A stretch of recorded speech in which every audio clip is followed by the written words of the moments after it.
Assalamualaikum warahmatullahi wabarakatuh. Halo teman-teman semuanya, gimana nih kabarnya hari ini?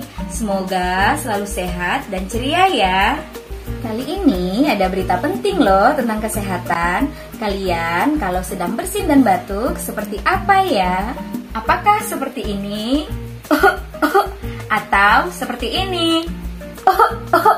Kedua gaya tadi ternyata salah loh. Yang benar seperti ini ya. Atau seperti ini. Selanjutnya, agar terhindar dari batuk, harus rajin cuci tangan pakai sabun sebelum dan sesudah beraktivitas, terutama sebelum makan ya. Karena cuci tangan pakai sabun dapat membunuh kuman yang ada di tangan kita loh. Untuk meningkatkan daya tahan tubuh dan menyehatkan jantung serta paru-paru, kita dapat melakukan olahraga secara rutin pada pagi dan sore hari.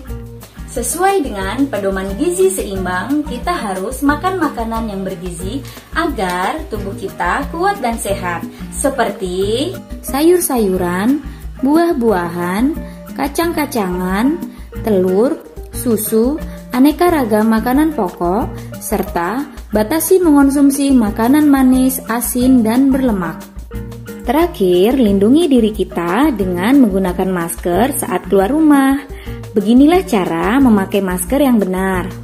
Menggunakan masker dapat mencegah kuman masuk ke dalam hidung dan mulut kita loh, sehingga kita tidak mudah batuk dan sakit. Jadi, kalian harus rajin pakai masker ya. Nah, 5 aktivitas tadi adalah cara agar kita tidak tertular batuk ya. Biar mudah diingat, kita singkat menjadi si comel. Apa itu si comel? C. Cuci tangan pakai sabun. O. Olahraga yang teratur. M.